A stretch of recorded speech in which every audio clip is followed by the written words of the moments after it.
Beautiful, good evening to you all. Coming live from Panuka Farms. The sun here has already set. It's getting into the evenings. So we're just doing scouting of our fields, and now we are in the iceberg lettuce field. Um, those that do follow our Facebook page and YouTube channel, we did provide an update when we were transplanting this with the whole Panuka family. That should have been about 2 or 3 weeks ago. And look how the lettuce has already grown, which is quite excellent. And we have a near 100% survival on this lettuce field, which is quite excellent. So like we always do, we do these crops in batches to just ensure that we do supply quite consistently. We had a slight setback on one of the other crops of lettuce because of inadequate water the other side, but I think that's something that we fixed. We just did the commercial borehole which is supplying that area that will be dedicated to zucchini squash and iceberg lettuce production. But we are slowly catching up, and we already have roughly about 15,000 lettuce plants in the ground. This is just one of them, and we have the successor to this one, which is roughly about 10,000 plants. So yeah, hope that gives you a glimpse of a classical Panuka iceberg lettuce field.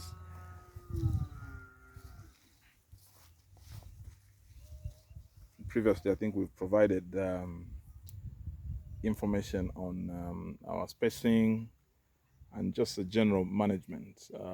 So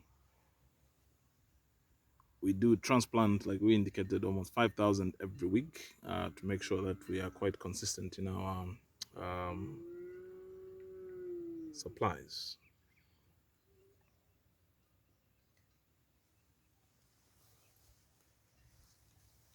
We just did one experiment recently of putting iceberg lettuce in the greenhouse. We've actually seen that there's a huge difference, especially in terms of the forming of the head. It actually gets too leafy, but then the head formation gets a bit compromised compared to open fields lettuce. So that's one of the lessons. Just like we indicated in the post that is on the Facebook page. Action research is very, very important. You've got to try out some of these things to know what works and what doesn't work. Otherwise, if you just rely on hearsay, it will be very, very difficult for you to know what works and what doesn't work. So, yeah. So that's our iceberg lettuce field. So that's the view from this end.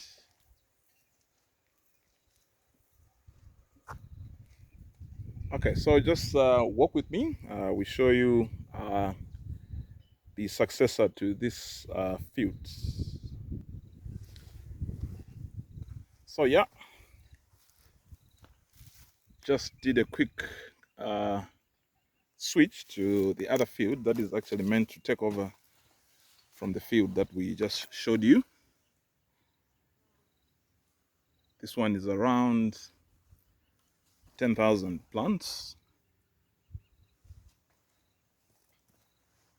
So this is what would take over from the other one that we just showed you.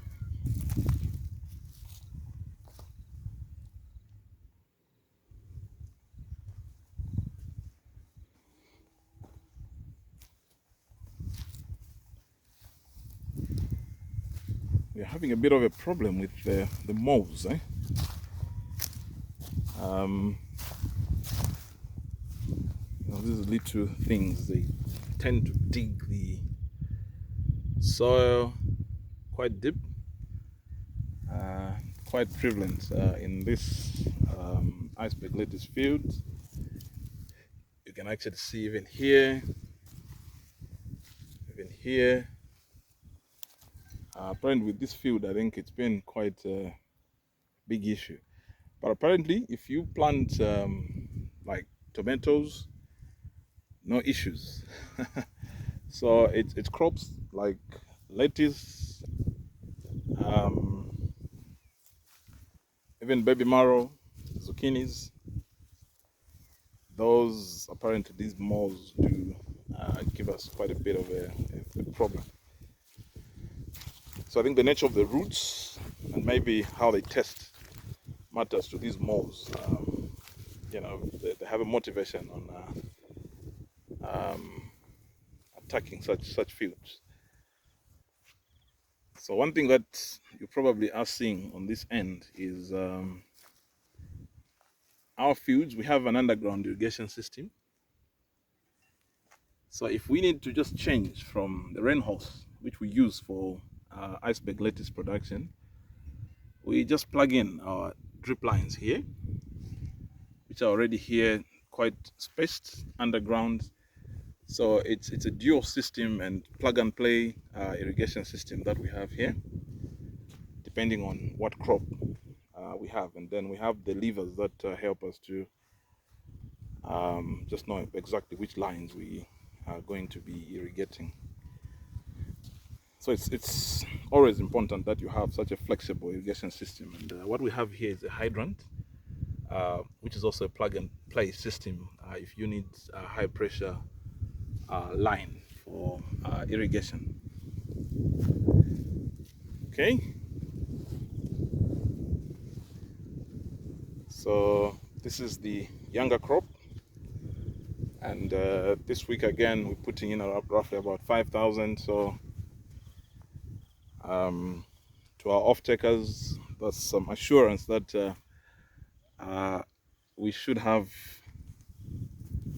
an interrupted, supply of, iceberg lettuce.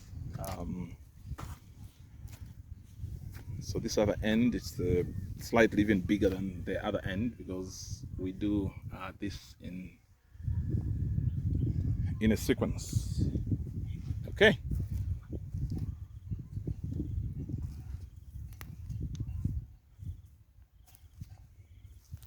Of course, you can see that the rain hose did justice today,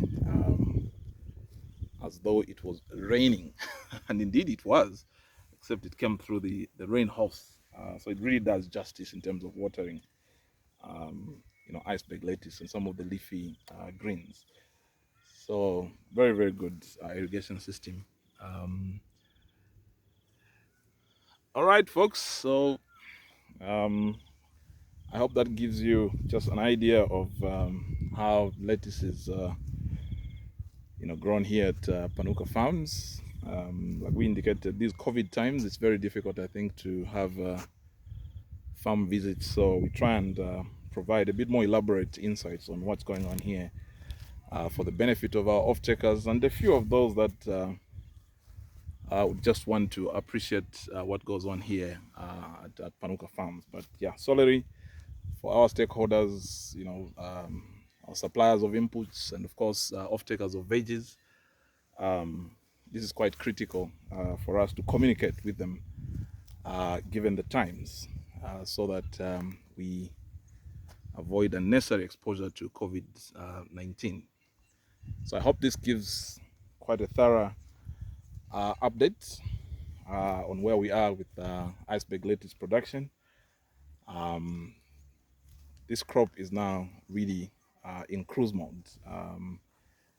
I think we don't have any issues in terms of just quantity, quality, and of course consistency in supply. Of course, once in a while you may have these blips, but that's quite normal, I think, in this business. All right, folks. Yeah, Thank you so much and have a lovely, lovely evening. For those that may be watching us from far away, where the time zones may be different of us, might be midnight. Others, you probably may just be waking up. Uh, but yeah, here the sun has just set. It's roughly around 6 o'clock or 18 hours, as it were. All right, so this is Mr. Panuka signing out, and thank you so much for supporting Panuka Farms. Ciao.